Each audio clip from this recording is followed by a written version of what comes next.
Hello दोस्तों, कैसे हैं आप सब? आशा है सब लोग अच्छे होंगे।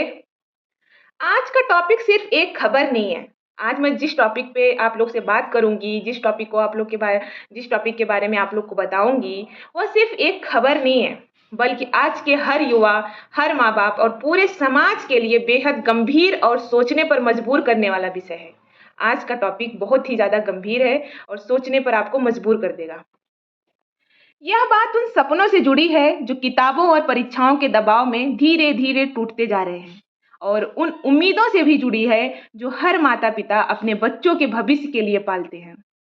आज हमें यह सवाल खुद से पूछना होगा कि क्या हमारी शिक्षा व्यवस्था सच में बच्चों का भविष्य बना रही है या फिर उन्हें डर, तनाव और असुरक्षा की ओर धकेल रही है? जब कोई छात्र पढ़ाई करते-करते मानसिक रूप से टूट जाता है, तो सिर्फ उसकी व्यक्तिगत विफलता नहीं होती, बल्कि यह पूरे सिस्टम की असफलता होती है। यही वजह है कि आज का यह विषय केवल छात्रों के लिए नहीं, बल्कि हर उस इंसान के लिए ज़रूरी है आज का विषय, जो समाज और आने वाली पीढ़ियों के भविष्य को लेकर सच में चिंतित में है। इसलिए इस वीडियो का अंत तक देखिए। इस वीडियो को आप लोग अंत तक देखिए क्योंकि यह चर्चा, यह विषय, यह जानकारी जो मैं आज आपको दूँगी, सिर्फ़ जानकारी देने के लिए नहीं है। आज मैं जिस टॉपिक पे आप लोग से बात करूँगी, वह टॉपिक सिर्फ़ जानकारी देने के लिए नहीं है, बल्कि सोच बदलने के लिए है, एक नज़रिया बदलने के लिए है। तो चलो दोस्तों, शुरू करते हैं आज का टॉपिक। भारत में शिक्षा को हमेशा समाज की सबसे मजबूत नींव माना गया है, क्योंकि शिक्षा ही वह माध्यम है जो एक व्यक्ति को केवल रोजगार योग्य नहीं, बल्कि एक सम्मानजनक और गरिमापूर्ण जीवन जीने योग्य बनाती है। भारत का संविधान भी यही मानता है कि बिना शिक्षा के कोई भी व्यक्ति अपने जीवन की संभावनाओं को पूरी तरह विकसित नहीं कर सकता है। लेकिन आज के समय में यह सवाल बहुत गंभीर हो गया है कि क्या हमारी शिक्षा व्यवस्था वास्तव में छात्रों को मजबूत बना रही है या फिर वह धीरे-धीरे उन्हें मानसिक, आर्थिक और सामाजिक रूप से कमजोर कर रही है। आज का छात्र केवल किताबें नहीं पढ़ रहा है, बल्कि वह हर दिन डर, तनाव और अनिश्चित भविष्य के बोझ के साथ जी रहा है। उसके फ्यूचर क्या होगा? वो फ्यूचर में सक्सेस हो पाएगा कि नहीं?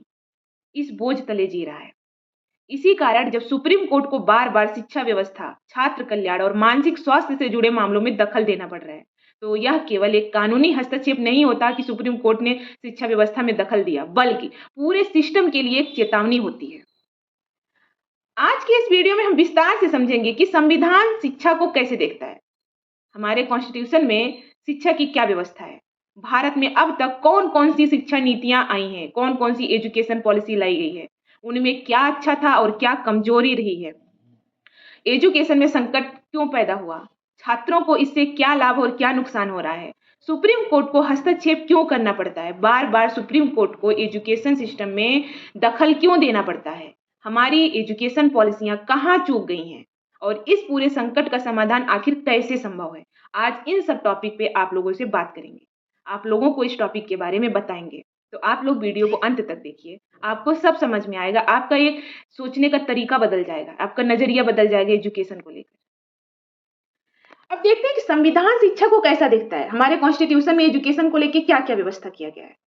भारत के संविधान का आर्टिकल 21 अनुच्छेद 21 प्रत्येक नागरिक को गरिमापूर्ण जीवन जीने का अधिकार देता है।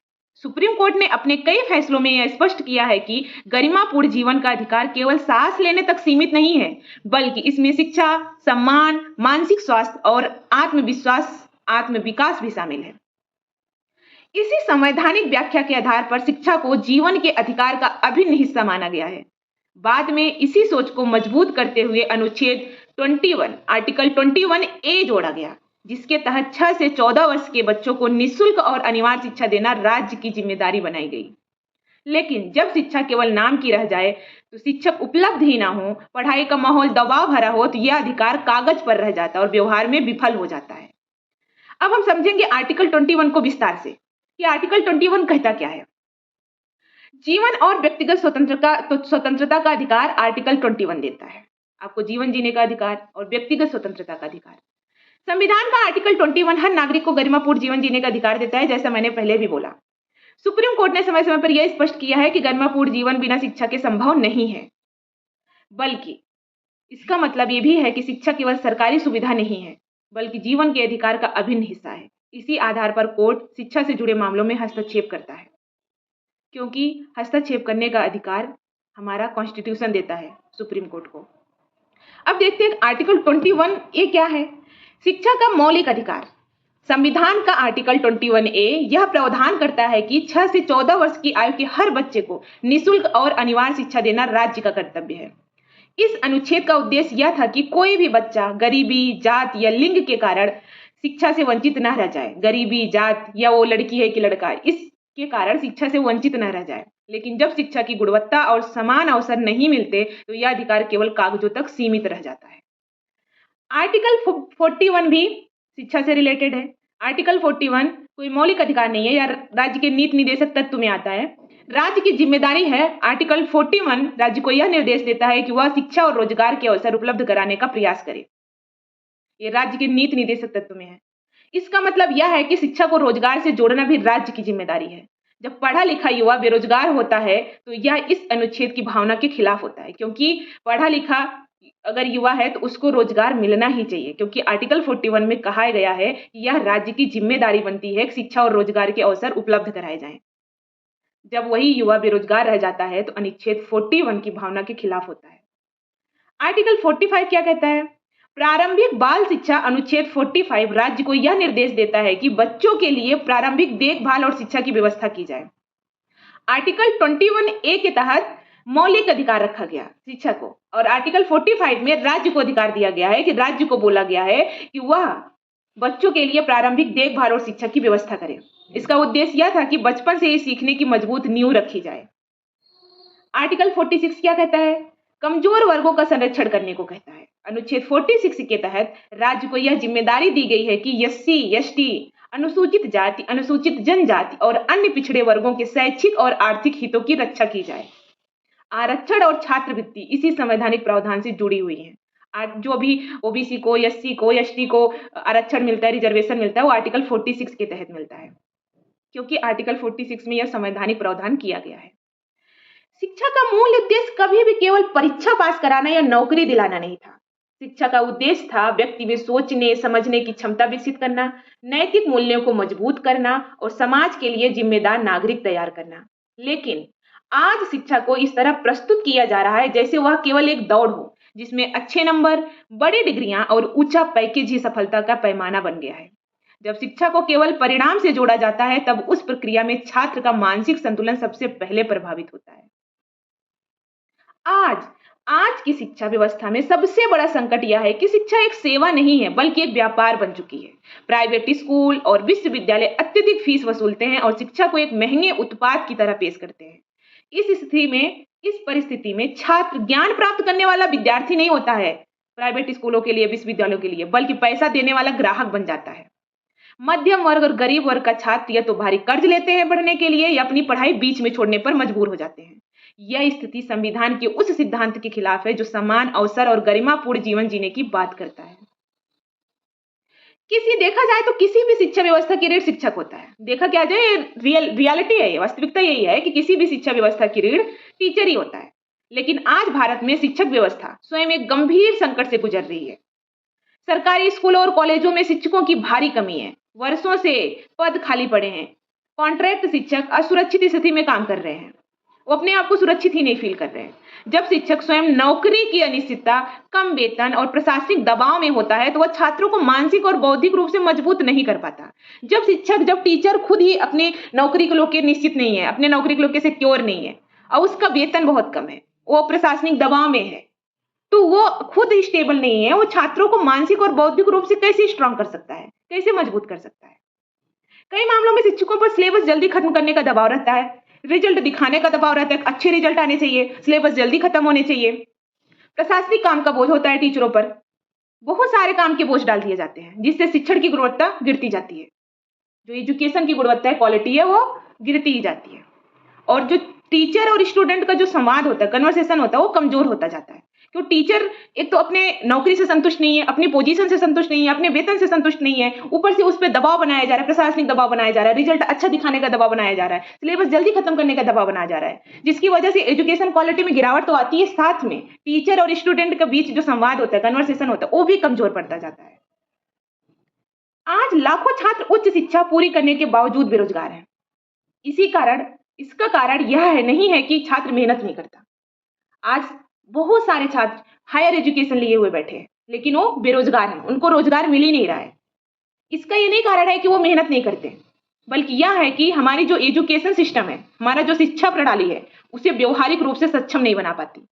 एजुकेशन तो उनको मिल गया, लेकिन व्यवहारिकता में कितना वो कैपेबल है, ये नहीं बन पाते। व्यवहारिक रूप से उस एजुकेशन को सक्षम नहीं बना पाती। यूपीएससी, नीट, जेई जैसी परीक्षाओं में सीमित सीटों के कारण अत्यधिक प्रतिस्पर्धा पैदा हो गई है। सीटें हैं 10,000, 1,000 और स्टूडेंट कितने हैं? लाखों स्टूडेंट हैं। एक सीट पे तो 10-10 हजार लोग हैं। प्रतिस्पर्धा कंपटीशन बढ़ गया है। बार-बार असफलता से छात्र खुद को असफल मानने लगता है। बार-बार जब उसको सफलता नहीं मिलती, असफल होता है तो उसको लगता है कि नहीं मैं कुछ नहीं कर पाऊँगा, मैं असफल हूँ, मैं किसी काम का नहीं हूँ, मुझसे ये नहीं होगा। जबकि असल में यह सिस्टम की सीमाएँ होती हैं। ये हमारा एजुकेशन सिस्टम जो है, वो अच्छा ना होने की वजह से ऐसा हो रहा है। हम शुरुआत से, स्टार्टिंग से जो एजुकेशन पाए हैं, उसकी वजह से हो रहा है। यह सिस्टम की सीमाओं की वजह से हो रहा है। आज छात्र मानसिक स्वास्थ्य के सबसे बड़े संकट से गुजर रहे हैं। डिप्रेशन, एंजाइटी, अकेलापन आम समस्याएं बन चुकी हैं। सुप्रीम कोर्ट ने कई बार छात्र आत्महत्या और शिक्षा संस्थानों के माहौल पर गंभीर चिंता व्यक्त की है। कोर्ट ने यह साफ कहा है कि यदि शिक्षा व्यवस्था छात्र के मानसिक स्वास्थ्य को नुकसान पहुंचा रही है तो यह संविधान के आर्टिकल 21 का उल्लंघन है, क्योंकि आर्टिकल 21 गरिमापूर्ण जीवन जीने का अधिकार देता है। लेकिन यहाँ छात्र मानसिक स्वास्थ्य से, मानसिक नुकसान से गुजर रहे हैं। उनका मानसिक संतुलन नहीं है, वो एंजाइटी के शिकार हो गए, डिप्रेशन में जा रहे हैं, अकेलापन फील कर रहे हैं, वो गरिमापूर्ण जीवन जीने के अधिकार से वंचित हो रहे हैं। इसी कारण कोर्ट फीस नियंत्रण, जो कोचिंगों में बड़ी-बड़ी कोचिंगें होती हैं, बिना किसी कंडीशन के ही फीस बढ़ाई जाती हैं, उस पे फीस नियंत्रित करने के लिए काउंसलिंग सिस्टम और संस्थानों की जवाबदेही पर जोर देता रहा है। सुप्रीम कोर्ट हमेशा दखल देता है ताकि फीस नियंत्रण में रहे, काउंसलिंग सिस्टम जनरेट हो और संस्थानों की जवाबदेही बनी रहे। अब देखते हैं कि भारत की शिक्षा नीतियां, अभी तक भारत की शिक्षा नीतियां क्या-क्या रही हैं, कब-कब शिक्षा नीतियां बनाई गई हैं। पहला है राधाकृष्णन आयोग 1948 से 49 में। यह भारत का पहला शिक्षा आयोग था, राधाकृष्णन आयोग। इस आयोग ने उच्च शिक्षा की गुणवत्ता और विश्वविद्यालय की भूमिका पर जोर दिया, लेकिन संसाधनों की कमी के कारण इसके कई सुझाव लागू नहीं हो सके। फिर दूसरा आयोग आया, कुठारी आयोग 1964 टू 66 में। कुठारी आयोग ने कहा कि शिक्षा और राष्ट्रीय विकास एक दूसरे से जुड़े हुए हैं। इस आयोग ने समान स्कूल प्रणाली और 10+2+3 संरचना की सिफारिश की, जो आज भी लागू है। 10+2 12 पास किया, उसके बाद 3 साल का ग्रेजुएशन। इस संरचना को आज भी लागू किया गया है।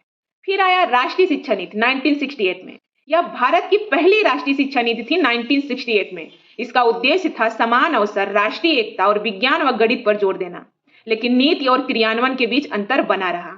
फिर आई राष्ट्रीय शिक्षा नीति 1986, उसको बदलाव भी किया गया 1992 में। इस नीति ने, राष्ट्रीय शिक्षा नीति 1986 ने प्राथमिक शिक्षा, महिला शिक्षा, वंचित वर्गों पर विशेष ध्यान दिया। लेकिन इसी दौर में निजी संस्थानों का विस्तार शुरू हुआ, जिससे शिक्षा का व्यापारीकरण भी बढ़ा। फिर आई नई शिक्षा नीति 2020, न्यू एजुकेशन पॉलिसी 2020। इसका उद्देश्य है स्किल आधारित शिक्षा, मल्टीपल एग्जिट ऑप्शन, रटने की जगह समझ पर जोर। यह नीति विचार के स्तर पर मजबूत है, लेकिन इसके सामने सबसे बड़ी चुनौती है समान संसाधन और प्रभावी क्रियान्वयन। प्रभावी क्रियान्वयन और समान संसाधन भी बहुत जरूरी है, बट इस एजुकेशन पॉलिसी जो 2020 में आई, इसके सामने बस यही 2 चुनौतियां हैं।